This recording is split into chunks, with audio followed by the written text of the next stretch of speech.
E por que eu me referi a esse negócio de ir para um umbral e tudo? É porque, de fato, as pessoas que não fazem as coisas certas vão para um umbral. Isso acontece mesmo.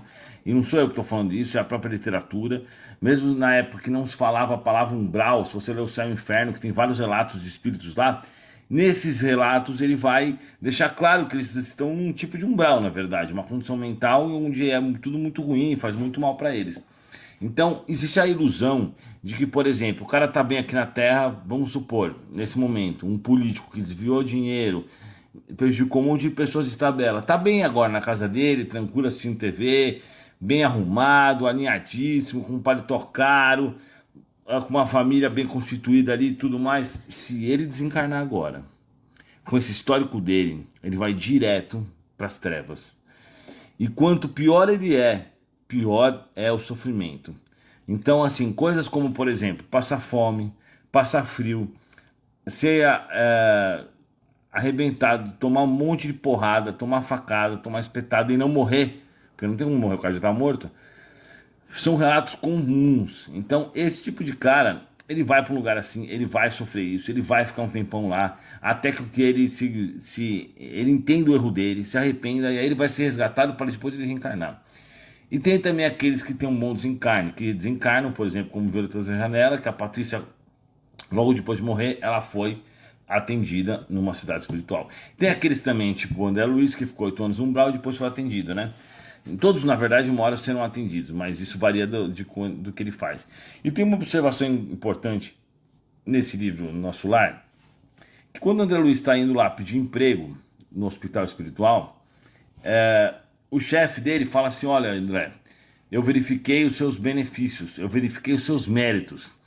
E você, embora não tenha agido muito bem na sua profissão de médico, você receitou mais de 800 consultas, perdão, deu mais de 800 receitas, entre consultas e receitas, né? Gratuito para ajudar os outros. Por mais que ele tenha sido forçado pela funcionária dele, mas ele fez isso. E aí o cara fala: isso conta como mérito. Então o julgamento que eles fazem dele é assim, né? Essas coisas que ele fez contou como mérito, entretanto, eles chamam ele de suicida quando ele chega no mundo espiritual. Quando ele chega para ser atendido. Por que suicida? Porque ele tirou a própria vida? Não. Ele disse mesmo que os caras no umbral ficavam chamando ele de suicida e tentando matá-lo novamente. Mas na verdade, foram os hábitos que ele teve. Então o André Luiz bebia muito, fumava, traía a esposa com prostitutas, adquiriu doenças sexuais e várias outras coisas. E também deixou de fazer o bem. Então é óbvio, hoje a gente sabe que o André Luiz é um espírito top, maravilhoso, tá, no topo. Mas nós sabemos também que é normal uma fase dessa vida a gente passar por essas questões. Mas o que a gente tem que avaliar é o que ele fez de errado para ter ido para um umbral. Por que isso aconteceu? Então, como eu já falei, são as coisas ruins e deixar de fazer as coisas boas. Então, se você quer ter um bom desencarne, e eu vou falar para vocês, é isso que interessa. Esqueçam televisão, esquece celular, esquece carro, tudo é isso, é porcaria. Tudo isso é provisório. Então logo, né, você tem que viver uma forma espiritual. Por quê? Porque a vida espiritual é a única vida que importa. E acorda para a vida porque na verdade essas pessoas estão cegas, achando que a vida é só o que elas conseguem ver na matéria. Então a gente tem que entender que o que importa, o que interessa é a vida espiritual e não é a vida física.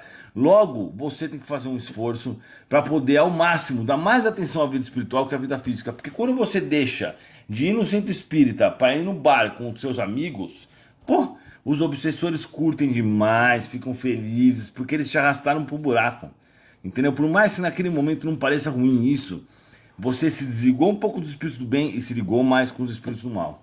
Então isso tem consequências gravíssimas e péssimas. E isso também será avaliado após a sua morte.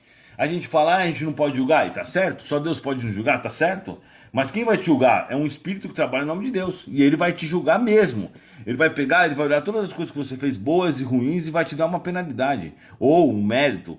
Né? Se você fez coisas ruins, ele vai te mandar para um umbral, dependendo de qual tipo de umbral e qual situação. Se você não fez tantas coisas ruins, mas você é um cara muito material, ele te deixa vagando na terra.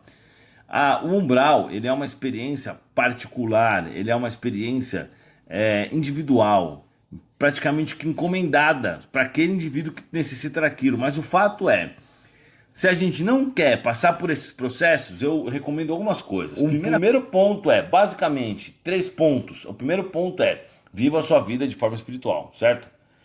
Isso é importante demais. Como? Interagindo mais com o mundo espiritual, tendo mais pensamentos com seus anjos da guarda, tentando ouvi-los, lendo livros mais espirituais, assistindo os vídeos maravilhosos do Eduardo Sabag, ouvindo audiolivros no YouTube, um monte de coisa. Então comece a passar a vida mais espiritual. Segunda coisa, se desprenda das coisas materiais. Ligações ligações físicas de paixão ardente, coleção de camiseta, isso tudo é porcaria. Você ficar fissurado num carro. E o terceiro ponto que eu acho muito importante é faça o bem e faça direito, né? Faça de forma justa, ajude as pessoas dentro das suas possibilidades, mas principalmente com ajuda moral. A ajuda moral ela gasta R$0 e ela vai mudar a vida da pessoa. Então quando você passa um vídeo de espiritismo para uma pessoa que está mal, que está com depressão, ela pode por aquele vídeo conhecer o espiritismo inteiro e mudar a vida dela. Então isso é uma grande ajuda espiritual. Você ter paciência com aqueles que estão aprendendo, entre várias outras coisas que eu não vou ficar falando aqui porque seria repetitivo. Vocês já sabem o que é ser melhor. Vamos ser melhores para o nosso planeta. Pega o lixo na praia e não joga o lixo na praia, né? Então vamos ser melhores, porque a verdade é a seguinte: o planeta está cercado de idiotas, só tem idiota nesse planeta. Pessoas ignorantes pra caramba, pessoas sem... Não só, né, mas a esmagadora maioria. Então a gente tem que trabalhar em dobro, em triplo, para poder limpar e ajudar essas pessoas que precisam muito de ajuda, que são doentes, que são pessoas depressivas e etc, porque vivem nessa vibração terrível. E isso não importa. Volto a falar que se o cara é famoso, é rico, isso não importa. O que importa são as ações, as intenções, como o cara vive, como o cara é.